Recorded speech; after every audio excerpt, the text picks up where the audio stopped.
been in Yorkshire in some way, shape or form for about the same amount of time as I grew up in Nottinghamshire. So I've been adopted by the Yorkshire folk.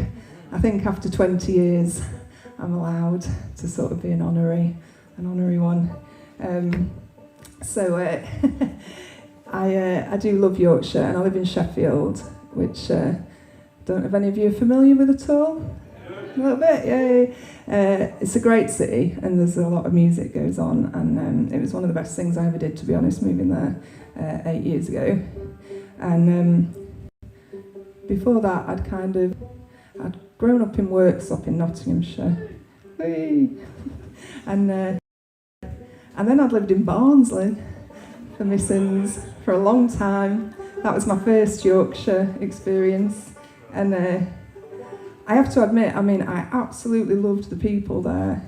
They were proper salt of the earth people, as you guys know, because you're Yorkshire people. But I did struggle with the these and the thous and the thys and the, at first, to work it all out. And we had a neighbour, sort of across the street, and they used to argue a lot, and she'd lock him out quite a lot. And then they'd shout at each other through the bedroom window and the pavement. And one of them would just start the argument with, they'd call each other some kind of insult. So, she'd be shouting, I don't care, that's an ugly cow anyway. And she'd go, thou are. And he'd go, thy are. And she'd go, thy are. And he'd go, thy are.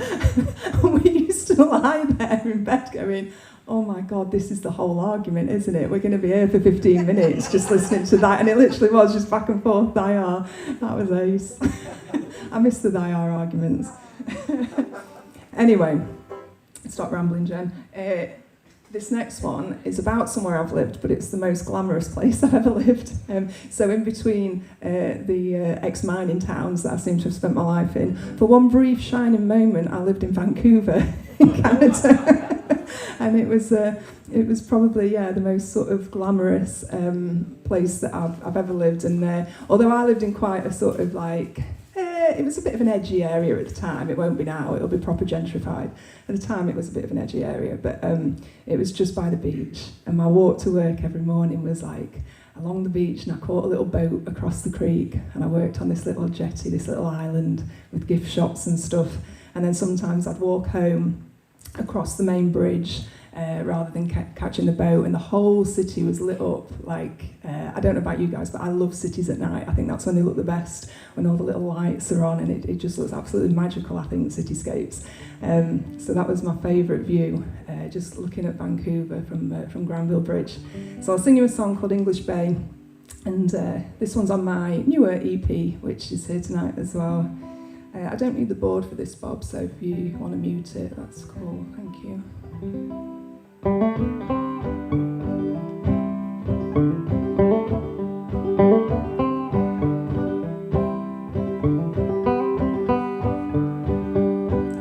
Walking back home on the Granville Bridge, city skyline gleaming up ahead, hearing the water flowing under me, clearing the day's thoughts from my head. There's a sex shop every other store, and there's panhandlers and addicts trying to score. But I miss those crazy streets and all the colour that they brought on the walk home back to my door. Take me back to English Bay, I'm tired and broke, but I'll find a way to get me back so I can stay, watch the sun go down on English Bay.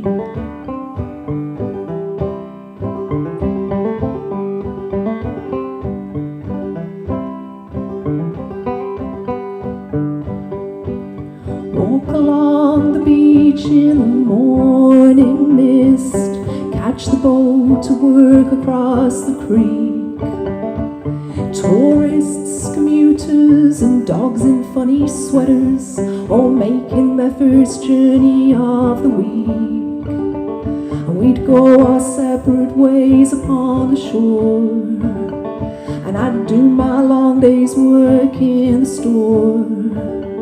And I miss those crazy characters that I'd meet every day, though I hear that store ain't round there anymore.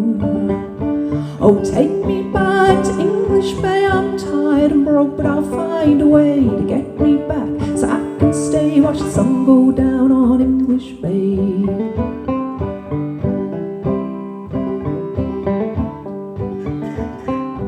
And Inukshuk stands proud over the sand, welcoming all travellers to the land. This land his people used to roam so freely, their home, their home.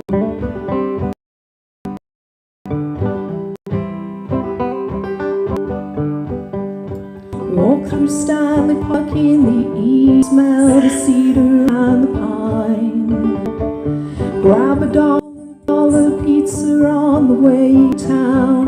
Head to Nelson Cafe for some wine, and then end up in the Roxy for the night, and drink our cares away till the morning light.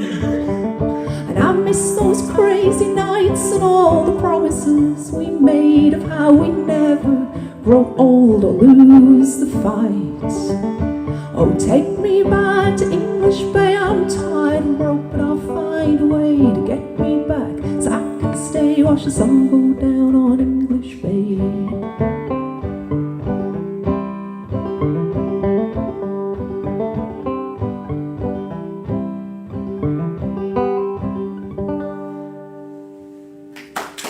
Thank you.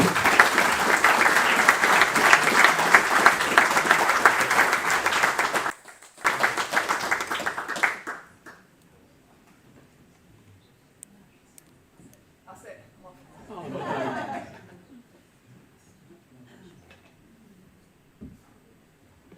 Right. Let's dismantle the stage time. So, those of you that have seen me play before will know that I do a little bit of Appalachian step dancing, and that's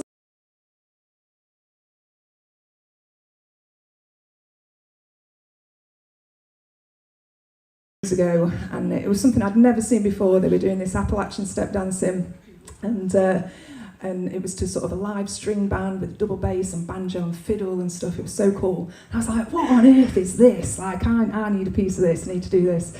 So I joined the dance team. Well, I bullied my way into the dance team. They let me join. And I learned the step in, and I did it for many years. And then sadly, I got a health condition, which makes my joints ache quite a lot. So I can't do a lot of the dancing anymore. But I picked up the banjo to play the tunes for the dancers so that I could still be part of the team. So that's actually how I got into playing. So I came to it very late. It's not something I've done like most musicians from being quite young. I was sort of in my mid-30s by the time I sort of picked up the banjo and realised that I could play. And then started writing songs. They sort of started coming at me through the ether. So it's been a strange journey, but it kind of came about through the dancing originally. And it was really lovely, actually, this evening before I started. There's a lovely gentleman called Ken in the audience, and Ken has taken a lot of photographs over the years of folk musicians and dancers and stuff, and he took some photos of my dance team called Feet First, many years actually. But one of the photos is in a book that he's kindly gifted to me tonight, and there's a photo of me dancing. And we worked out it was nearly 20 years ago, wasn't it, Ken? We don't want to think about the number, but almost 20 years ago. There's a nice picture of me, and it just brought back such nice memories. So thank you for that, Ken. I will treasure that, because it's not often that I get to do dancing anymore, which is sad. But hey ho, the songs came instead. There's always a silver lining, right? When one door closes, another one opens. Having said that, I'm going to do you one dance tonight and hope that my hips hold out. This one's called Mill Song, and The feet kind of represent the machinery in a mill and that sort of hard-working, monotonous lifestyle.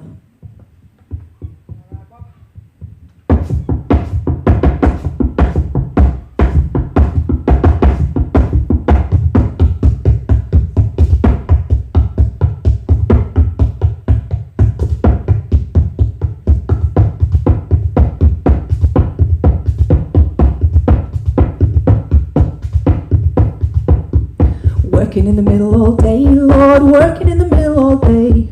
Working my life away, Lord, working my life away. Never can save no money, the landlord takes my pay. As soon as I make money, he takes it all away. Working in the middle all day, Lord, working in the middle all day.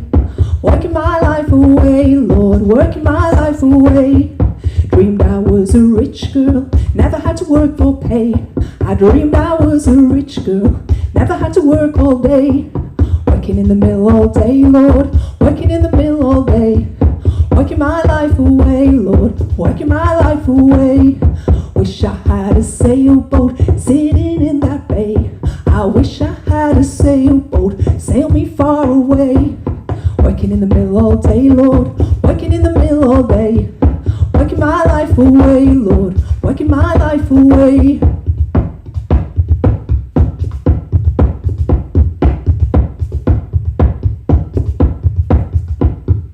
Lord, I am so weary, listen what I say.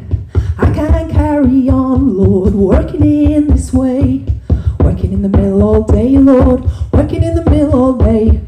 Working my life away, Lord, working my life away. Tell me, can I rest, Lord, before my dying day? Or will I get no rest till in the ground I lay? Working in the mill all day, Lord, working in the mill all day. Working my life away, Lord, working my life away.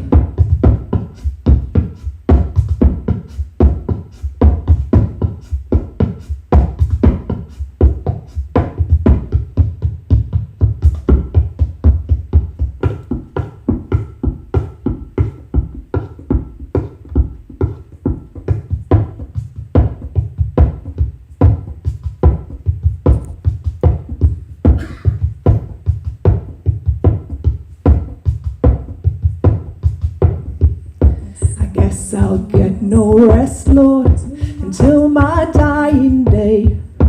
A weary girl I am, Lord, working in the mill all day. Thank you.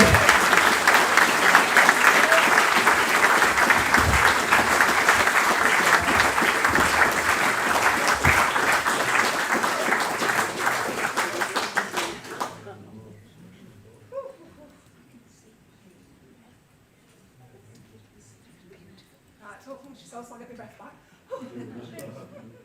I know you said.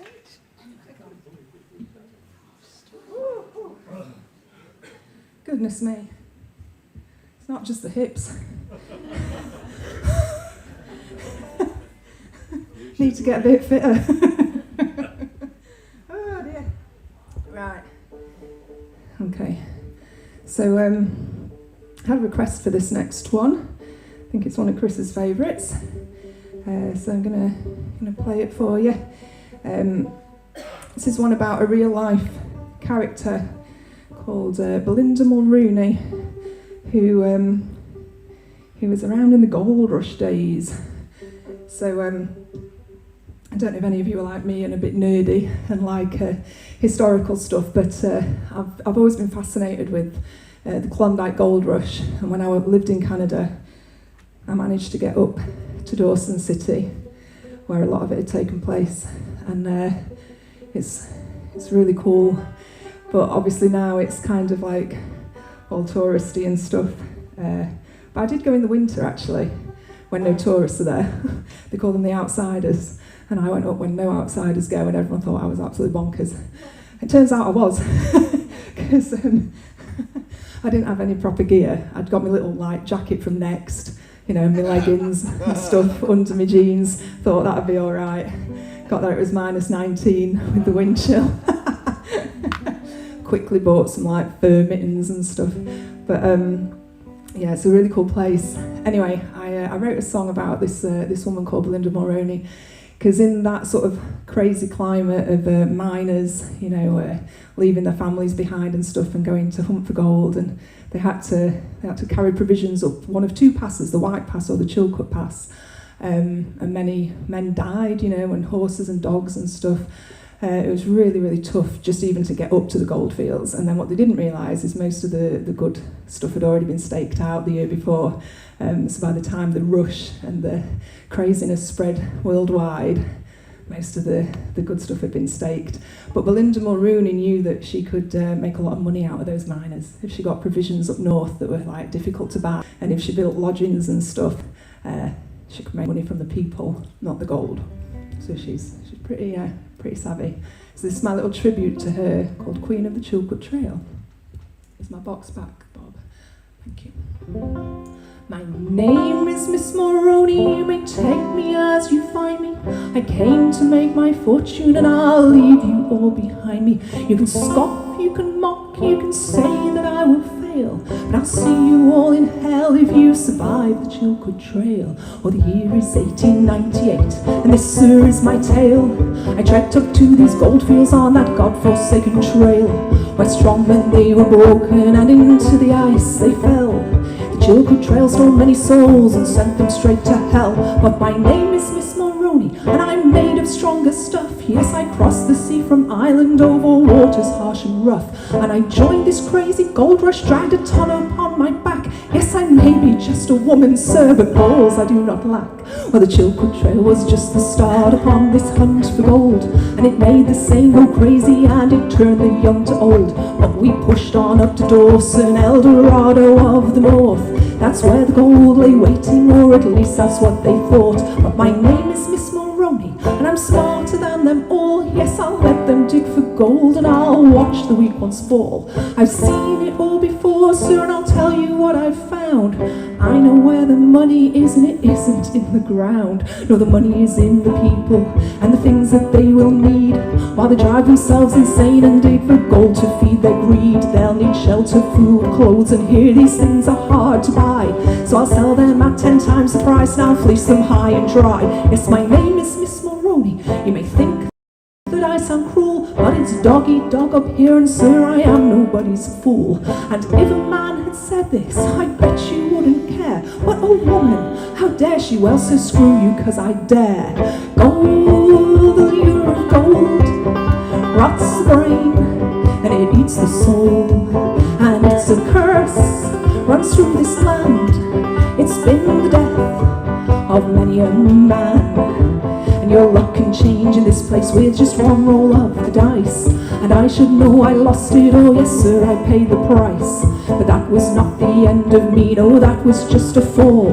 I built it all back up again, now I'm richer than them all. Yes, my name is Miss Mulroney, you may take me as you find me. I came to make my fortune and I'll leave you all behind me. Did you scoff? Did you mock? Did you say that I would fail? Well, I'll see you all in hell. I'm the queen of the Chilcut Trail.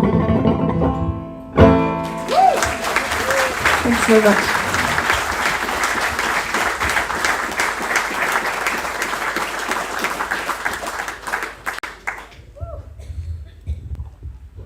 Oh, it's a bit warm up here. I don't know about down there.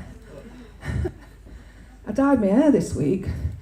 Probably not the right choice. If you see brown streaks running down my face, start to look like some Scooby-Doo villain. Right, I'll do you a couple more, and then we're going to have the Remedy Club, which I'm very excited about. I ran into those